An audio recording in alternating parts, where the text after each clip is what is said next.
पढ़े गए सारी चीजों को, तो हम उसी में रहेंगे। लेकिन बहुत अच्छा अभी गाने गाए गए, बहुत बढ़िया बढ़िया, और प्रभु के संदेश में से भी लोगों ने बांटा, भाई ने बड़ा अच्छा प्रचार किया। तो ये है कि हम जो अनुभव करते हैं, जो हमारे जीवन में होता है, वही हम लोग बोलते हैं। एक बात हम जरूर कहता हूं, अगर प्रभु ने आपके साथ किया है तभी आप कर पाएंगे, अगर प्रभु ने आपके साथ कुछ नहीं किया है तो आप दूसरे के साथ नहीं कर पाएंगे। आप प्रभु के साथ हैं तो फिर आप प्रभु आपके साथ है, और आप प्रभु को दूसरों को भी दे सकते हो। और जब तक आपके साथ प्रभु नहीं है, आप प्रभु के साथ नहीं है, तो आप प्रभु को किसी को नहीं दे पाओगे। तो सबसे पहले हमें व्यक्तिगत रूप से अपने संबंधों को जो है प्रभु को दे देना चाहिए, संबंध बना देने चाहिए, ताकि प्रभु हमारा हो जाए और मैं उसका हो जाऊं, तो जिसको चाहूं उसको मैं उसको दे सकूं। हमारे साथ जो पढ़े गए हैं, एक तो भजन संहिता 72 यशायाह की किताब जो है, नबी 42 का 1 से 7, और पहला यूहन्ना उसका 5वां अध्याय और 5 से 11, और सुसमाचार में से मरकुस की किताब और उसका 1 अध्याय और 4 से 11। राजा का दर्शन है कि हमारा जो राजा है वो किस तरह का होगा। अगर हम जो है भजन संहिता में देखें तो उसमें एक पद से लेकर निकाल लीजिए हमारे साथ, भजन संहिता 72,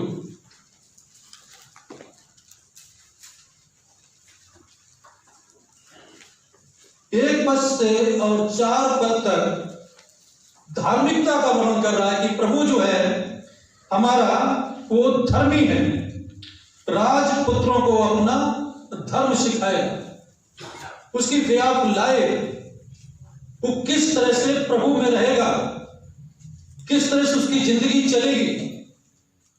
धर्म की बातें, न्याय की बातें जो है प्रभु हमारे बीच में कहता, वो राजा ऐसा होगा, और ये सारी इंगित जो है वो प्रभु यीशु मसीह की तरफ कर रहा है। पुराने नियम में इस सारी बातें भजन संहिता में जो है ये प्रभु यीशु मसीह की तरफ बताता है। और अगर हम 5 से लेकर 7 पद देखें तो वो शांति के राजकुमार के रूप में उसको दर्शाया है कि प्रभु यीशु मसीह जो इमैनुअल है, जो हमारे साथ है, जब वो आएगा तो शांति का वो राजकुमार होगा, उस शांति को स्थापित करेगा। और इसी तरह से अगर हम 8 से 11 पद के बीच में देखें तो उसकी सामर्थ्य को बताया गया है, क्यों वो सामर्थ्य होगा। और जब प्रभु हमारे अंदर आ जाता है तो लिखा हुआ है कि तुम बड़े बड़े काम करने पाओगे, वो सामर्थ्य हमारे अंदर आ जाती है। जब हम लीडर बनते हैं किसी समाज के अंदर या अपने घर के अंदर या देश के अंदर, तो हमारे लीडरशिप में क्या क्वालिटी होनी चाहिए, ये भी इसमें कि वो धार्मिक हो चाहिए, उसके पास शांति का एक मंत्र होना चाहिए, शांति को स्थापित करना चाहिए। आज तो समाज है, पूरी दुनिया के अंदर देख रहे हैं, कोई भी इस चीज को स्थापित नहीं करना चाहता है। शांति नाम की कोई चीज नहीं, पीस तो बिल्कुल खत्म हो चुकी है, हर कोई उपद्रव में लगा हुआ है। जहां देखो वही, अमेरिका तो इतना बुरा हालत हो गई, वहां पे लोग वहां से भगदड़ मच गई, भाग रहे वहां से, सिर्फ किसके लिए? सत्ता हासिल करने के लिए, कुछ भी करने के लिए। लेकिन हमारा राजा बिल्कुल दूसरी तरह से है, बिल्कुल और वो करुणा से भरा हुआ, कंपैशन। वो हमारे रोगों को देखता है तो वो रोने लगता है। जब हम दुख और तकलीफ में होते हैं तो हमारे साथ खड़ा हो जाता है। कैसी भी समस्याएं आती हैं तो प्रभु हमारे साथ होता है। करुणा से भरा हुआ, समृद्धि से भरा हुआ है वो। और समापन की स्तुति के साथ में जो अगर भजन संहिता 100 और हम लोग जानते हैं अच्छे से, तो लिखा हे जाति जाति के लोगों, क्या बोला? यहोवा की जय जयकार करो, स्तुति वंदना करो, क्योंकि हमारा राजा आ रहा है। यूहन्ना जो बपतिस्मा देने वाला था, और जब वो बपतिस्मा दे रहा था और जब देखा वो राजा आ रहा है, आप सोच सकते हैं कितना व्याकुल हो गया होगा। जिसके नाम से वो बपतिस्मा दे रहा था, आज वही राजा जो शांति का राजकुमार, जो धार्मिकता का मुकुट पहने हुए, जो हर जगह व्याप्त है, सामर्थ्य से भरा हुआ है, करुणा से भरा हुआ है, वो शांति का राजकुमार आज चला आ रहा है हमारे पास। और उसके पास आता है और बपतिस्मा के लिए उससे कहता है, उसको मांगे देखेंगे। भजन संहिता जो है, भजन संहिता में हमारे राजकुमार की पूरी व्याख्या की गई है कि हमारा राजकुमार, हमारा राजा यीशु मसीह किस तरह का होगा। यशायाह की किताब में देखें तो प्रभु कैसा है? शोषित और तिरस्कृत लोगों को सुधि लेने वाला, जो शोषण करने वाले, जो जिनकी शोषण हो रहा है, जिनके साथ अन्याय हो रहा है, वो हमारा राजा कैसा? उनकी सुधि लेने वाला है। अगर हम तीसरा पद पढ़े भी पढ़ दे, यशायाह 42 का तीसरा पद, उछले हुए नरकट को वह न तोड़ेगा, टिमटिमाती बत्ती को बुझाएगा। हालेलुया। जो ऐसे लोग जो शोषित हैं, उनको और शोषण में नहीं डालेगा, बल्कि उनके लिए वो खड़ा होगा। जिनके साथ अन्याय हो रहा है, प्रभु उनके साथ खड़ा होगा। जो समाज से जिनको निकाल दिया गया है, प्रभु उनके साथ खड़ा होगा। इसलिए हम अपने आप को कमजोर ना समझे, ना घर में ना समाज में। अगर हमें ऐसा लगता है घर में मैं अकेला पड़ गया हूं, मैं अकेली पड़ गई हूं, कोई मुझसे प्यार नहीं करता, कोई मेरा नहीं है, ना मेरा पति मुझसे प्यार करता है, ना पत्नी मुझसे प्यार करती है, ना मेरे बच्चे मेरा साथ देते हैं, लेकिन प्रभु आपके साथ है। वो कभी नहीं छोड़ता है। वो कहता है कि त्रिशों से तो तिरस्कृत लोगों को हमारा राजा कभी नहीं छोड़ेगा और अंत तक वो हमारे साथ रहेगा। और अगर हम 42 का 1 पद पढ़ेंगे तो लिखा उसकी आत्मा, जो प्रभु की आत्मा जो है, वो हमारे साथ हमेशा बनी रहेगी। यूहन्ना जो है प्रभु यीशु मसीह के नाम से यहूदिया में और यरूशलेम के अंदर बपतिस्मा दे रहा है। पानी में खड़ा है और लोग आ रहे हैं, अपने पापों से पश्चाताप कर रहे हैं, और आकर के वहां पे वो डुबकी के द्वारा उनको बपतिस्मा देते हैं। और जब ऊपर आते हैं तो वो बड़ाई करते हुए सब चले जाते हैं और सोचते हैं मैं पवित्र और शुद्ध हो चुका हूं। वो अपने पापों से पश्चाताप सारे कर रहे हैं, लेकिन यही क्रिया जब कर रहा है वो, उसी समय लिखा हुआ है कि प्रभु यीशु मसीह भी सामने से आ रहा है। और जब वो आया तो गदगद हो गया, और वो लिखा है कि मैं तो इसके जूते के बंधन के खोलने के लायक भी नहीं। वो पानी जो उस पानी से बपतिस्मा दे रहा था, आज वही पानी बनकर उसके पास आ रहा है। अब वो उस पानी की जरूरत किसी को नहीं है, खुद पानी बनकर उसके पास आ गया वो। हालेलुया। प्रभु हमारे साथ साथ चलता है, हमारे पास आता है, हमें किसी चीज की जरूरत नहीं है। पानी भर के उसके पास आ रहा है और वो कहता है मैं वो आ रहा है जो मैं इसके, वो एक उस पुराने समय में क्या होता था, जब कोई किसी के घर में जाता था एक गेस्ट के रूप में, तो क्या वो उस घर के जो दास लोग होते थे, वो दास लोग उसके जूते के बंधन को खोलते थे। वो दास के द्वारा उसके जूते से आज तो कुछ है नहीं, हमारे घरों में आते हैं तो हम पहले कहते भाई साहब जूते थोड़ा बाहर उतार दें, है ना, या तो लेकर शूज, ऐसे करते हैं ना, क्योंकि दास नौकर शायद और सब मैं सोचता हूं ऐसा कोई करता नहीं। लेकिन उस समय हर एक के पास दास होते थे, लोगों को खरीदा और बेचा जाता था, लोग अपने लिए दासों को रखते थे। उस तरह से इंगित किया गया है कि मैं तो ऐसा दास हूं, इतना उससे भी नीचे हूं, मैं तो इस तरह भी नहीं हूं, ऐसा भी दास नहीं हूं कि मैं तेरे पैरों को भी छू सकूं। मेरा रोम रोम जो है पापों से भरा हुआ है, मैं तो इतना निर्बल मानव हूं कि मैं तेरे पैरों को भी छू सकूं, तेरे जूते के बंधन को भी मैं खोल सकूं। वो यूहन्ना जो भजन सहता नहीं बल्कि पूरे उसमें यशायाह नबी के जिसके विषय में बताया गया है, वो जाएगा और प्रभु का मार्ग तैयार करेगा। बपतिस्मा देने वाला जो प्रभु की बड़ाई करता है, उसकी स्तुति करता है, वो कहता है कि मैं जो हूं उसके बंधन खोलने के लायक भी नहीं हूं।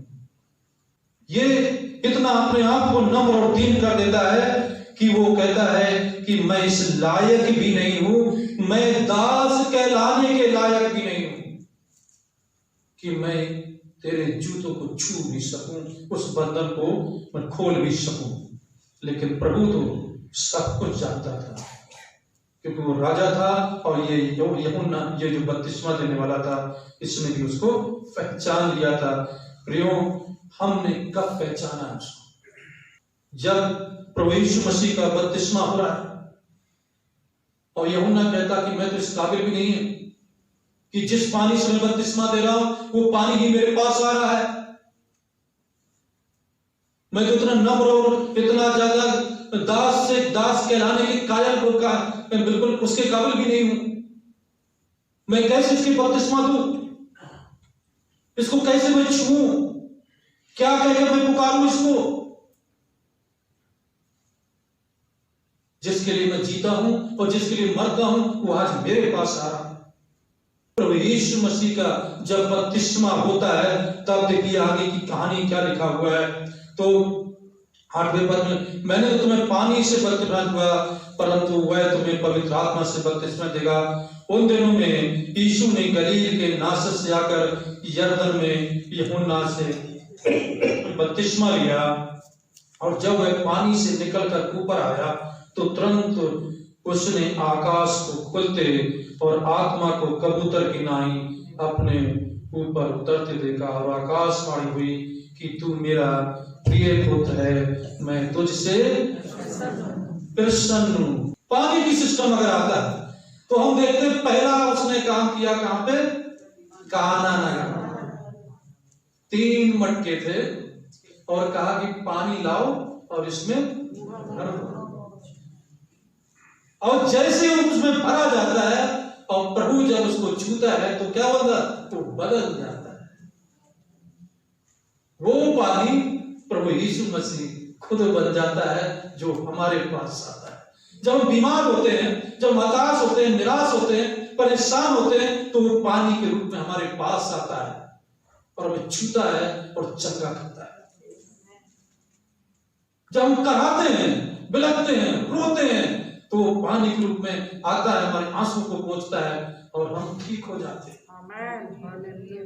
वो पानी जो है प्रभु यीशु मसीह हमारे लिए कहता है, मैं वो जीवन का जल का सोता हूं, जो मुझ में पिएगा वो कभी भी प्यासा नहीं होगा, वो हमेशा भरा रहेगा।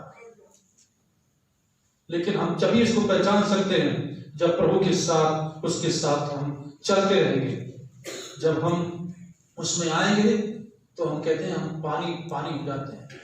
अगर सचमुच अपने आप को पश्चाताप की आग में नहीं डालना है, जब हम पश्चाताप करते हैं, अपने आप को रिपेंट करते हैं और कहते हैं कि सचमुच मैंने गुनाह किया है और तौबा करते हैं, तो अंदर से पूरा पसीना से भीग जाते हैं, पानी पानी हो जाते हैं।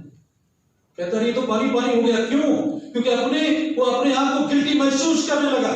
उसने जान लिया है कि मैंने ये गुनाह किया है। पानी के रूप में सब कुछ पवित्र आपको कर देता है।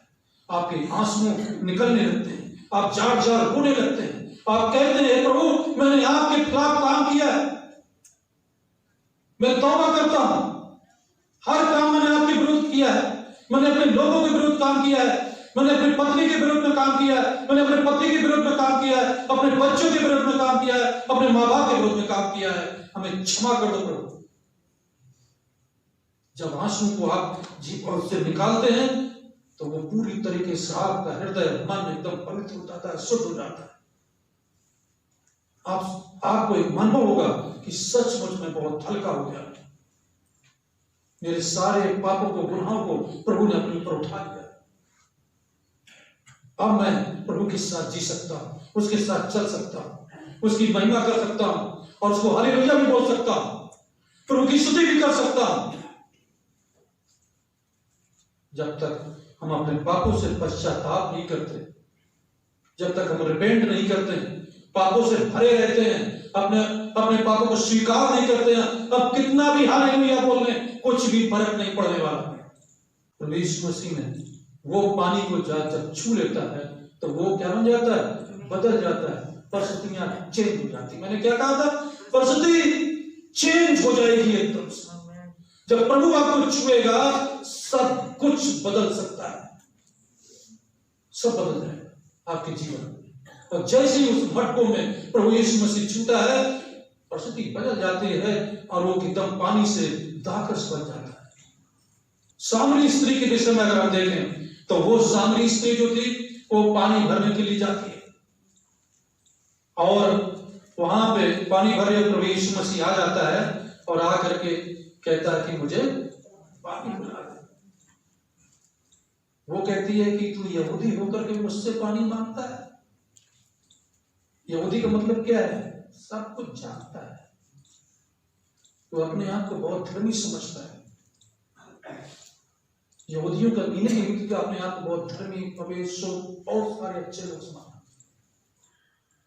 कि तू सब कुछ जानता है, तू यहूदी है, तू अपने आप को धर्मी समझता है, तू ऐसा सोचता है निम्न जाति के हैं, हम नम्र हैं, हम तिरस्कृत हैं, हमें समाज में छोड़ दिया है और तू मुझसे भी पानी मांगने के लिए आया, तू मेरा छुपा पानी पिएगा, तू तो बहुत धर्मी है, तेरी नजर में मैं धर्मी हूं, मेरा न्याय नहीं हो सकता है, मैं शोषित हूं, कुछ ना हुआ हूं, लेकिन तू मुझसे पानी मांगता है। लेकिन हमने पढ़ा था पहले भजन संहिता में, क्या लिखा, वो शोषित, कुचले, तिरस्कृत समाज से निकाले हुए लोगों के लिए प्रभु यीशु मसीह आता है। वो करुणा से भरा हुआ है, सामर्थ से भरा हुआ है, और उसके पास आता है, वो कहता तू जानती तो मुझसे ऐसे सब लिखा है। उस सामरी स्त्री ने उससे कहा तू यहूदी होकर मुझसे, सामरी स्त्री से पानी क्यों मांगता है, क्योंकि यहूदी सामरियों के साथ किसी प्रकार का व्यवहार नहीं रखते थे, क्योंकि वो अपने आप को बहुत धर्मी, आपको पता है इसके पहले हम बताएंगे, क्योंकि यहूदियों की परपाटी क्या हुआ करती थी, इसीलिए उसने ये बात बोली उसने। और लिखा हुआ, यीशु ने उसको उत्तर दिया, यदि तू परमेश्वर के वरदान को जानती और यह भी जानती कि वह कौन है तो मुझसे कहता कि मैं तुझे पानी पिला, तो तू उससे मांगती और वह तुझे क्या देता, जीवन का जल देता।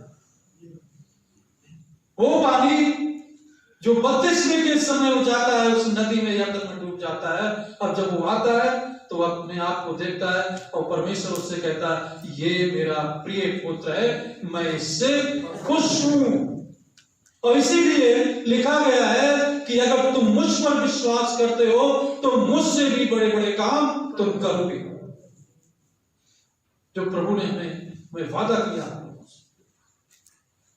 बशर्ते हमें जो है कैसे किस तरह से खुदा ने अपने आप को बनाए रखना है, वो जीवन का जल जो है वो देने के लिए आया। और सामरी स्त्री ने जब पहचान लिया उसको, देखिए जैसे ही जीवन का जल आया और उसने पहचान लिया तो क्या हुआ, उसकी सारी दृढ़ता चली गई, सारा अकेलापन चला गया, सारी छुआछूत भाग गई, जो उसका तिरस्कृत निकाल दिया गया था वो भी उससे दूर हो गई, गांव का गांव पूरा उसके साथ खड़ा हो गया,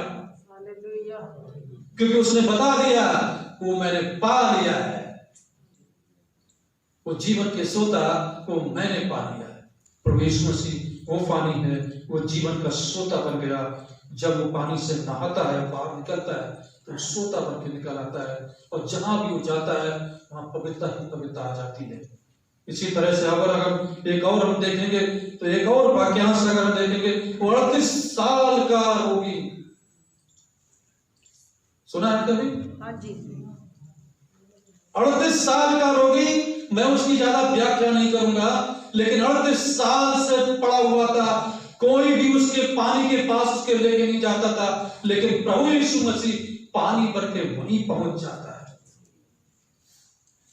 जब आप बिस्तर से नहीं उतर पाते, आप चल नहीं पाते हो, आपके घुटने बिल्कुल लहर हो जाते हैं, आपका शरीर काम नहीं करता है, आप सोचते मेरा कुछ नहीं हो सकता, एक गिलास पानी के लिए मांगने के लिए मजबूर हो जाते हो, बिस्तर से 10 साल 20 साल 5 साल से पड़े हुए हो, प्रभु आपके पास आता है।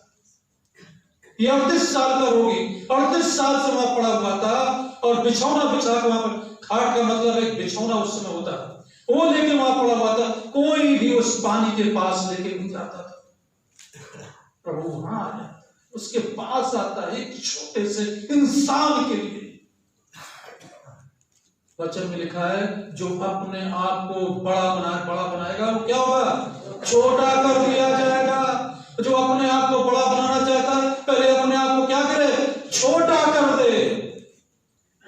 अपने आप को प्रियो अमीर कर दो, दीन कर दो, अपने आप को नम्र कर दो, प्रभु देखिए आपके पास आ जाएगा सोता बन के। तो वो 38 साल का रोगी जो था, उसके पास प्रभु जा रहा है, और वो कहता तू क्या चाहता है? वो तो कहता कोई नहीं मेरे पास जो मुझे वहां पे उतार दे। वो भी नहीं पहचान पाया कि प्रभु मेरे पास खड़ा है। वो जीवन को, वो पानी को बनाने वाला, उस जो उसके अंदर जितने स्वर्गदूत जाते थे उसको आदेश देने वाला, वो प्रभु आज उसके पास खड़ा है। अब वो कहता है कि उठ जा, और वो बिछौने को उठाता है और चला जाता है, और इसकी बात की गवाही देता है। आगे आगे अगर पढ़े तो वो इस बात की गवाही, ये पानी हमारा है प्रभु यीशु मसीह। जब हम कितने भी दुख और तकलीफ और संकट में होते हैं तो प्रभु जो है हमें छूता है। तो प्रियो हमें 32वें को तारीख को कभी भूलना नहीं, याद कर लीजिए इस चीज को, और इस बात को ध्यान दीजिए। अगर आपको कंफर्मेशन हुआ है, 32वां हुआ है, तो याद करिए कि उन दिनों में आपने प्रभु के साथ में क्या प्रतिज्ञाएं की थी। आप जब वहां से उससे पानी से ऊपर उठ के आए थे तो आपने क्या अनुभव किया था? आपके लीडर, आपके भाई साहब ने आपसे क्या कहा था? आपने क्या वादा किया था? क्या उस वादे के अनुसार आप चल रहे हैं? क्या प्रभु आज भी मुझसे बातचीत कर रहा है? क्या आज भी हम पवित्र शुद्ध हैं? जो प्रभु कहे, हे प्रिय पुत्र मैं तुझसे खुश हूं। निकोदेमुस वो पानी उसके पास भी चलता है। प्रभु कहता है कि तू पानी से, जल से और आत्मा से जब तक तू ना जन्मे, जब तक तू क्या है प्रभु के राज में प्रवेश नहीं कर सकता। लेकिन उसने उस पानी को क्या करता है? ठुकरा देता है, क्योंकि बहुत हाई इंटेलेक्चुअल था, यहूदियों का क्या था? सरदार था। यहूदी की बात हम कर रहे थे ना, उस सामरी ने कहा था कि यहूदी होकर के तुम मुझसे पानी मांगते। ये यहूदियों का सरदार था। अपने आप को अगर हम हाई बनाते रहेंगे, मोस्ट हाई, मेरा नाम ये है, मेरे बाबा ये थे, मेरे दादा ये थे, मेरा घर इतना बड़ा है, मेरी गाड़ी इतनी बड़ी है, मैं इतना पढ़ा लिखा हूं, मैं इतनी बड़ी पोस्ट पे बैठा हूं, तो प्रभु आपके पास नहीं आएगा। क्योंकि प्रभु किनके लिए आया है? और नम्र और दीन और असहाय और तिरस्कृत लोगों के लिए प्रभु आया है। हमारा 32वां हुआ है, कंफर्मेशन हो चुका है, लेकिन हमें अगर तारीख नहीं मालूम है तो तारीख याद कर लीजिए, क्योंकि आपका ये बहुमूल्य दिन है उस दिन। बार बार याद करिए कि प्रभु की प्रतिज्ञाएं हमारे साथ क्या हुई थी। क्या आज भी प्रभु कहता है, हे पुत्रियों, हे मेरे पुत्र, हे मेरी पुत्री, मैं तुझसे खुश हूं। पवित्र आत्मा जब तुम्हारे ऊपर आया था, तुम्हारे पाप सारे धुल गए थे। क्या आज भी पवित्र आत्मा हमारे अंदर बसता है? वो चीज हमारे अंदर है। हमें अपने आप को, बहुत जरूरी है दोबारा से रीथिंक करने के लिए। मेरे लोग मेरे कहलाते हैं, यार मुझसे नम्र और दीन होकर के मुझसे दुआएं करेंगे तो मैं उसके देश को क्या कर दूंगा? ज्यों का त्यों कर दूंगा। ये हमें दुआएं, अपने आप को प्रभु को समर्पित करने का समय है। अपने आप को खुश करने के लिए प्रभु को खुश करने का समय है। हम किस तरह से हम आपको खुश करें, किस तरह से मैं कह सकूं कि आप मुझसे कह सके मैं तुझसे खुश हूं। प्रभु यीशु मसीह का बपतिस्मा हुआ और प्रभु कहता है कि मैं तुझसे खुश हूं। हमारा बपतिस्मा होता है और प्रभु बड़ा आनंदित होता है कि एक आत्मा जो है आज हमारे लिए जुड़ गई, और इसके बाद कुछ ही दिनों के बाद मालूम पड़ता है कि वो दूसरों 4 लोगों को लेकर वापस चली जाती है। वो खुद नहीं आती है और दूसरों को भी लेकर चली जाती है। आप सोच सकते हो, क्योंकि उस तिथि को, उस दिन को, उस वादे को हम भूल चुके, हमने त्याग दिया है। जबकि वो हमारे साथ, जब हम रोगी होते हैं, हमारे साथ खड़ा होता है। अपनी आंखों को हम बंद करें, वो जीवन का सोता हमारे पास है। हमारे खुदा यीशु मसीह का अनुग्रह, परमेश्वर का प्रेम और पवित्र आत्मा की सहभागिता हम सबके साथ हो। आमीन।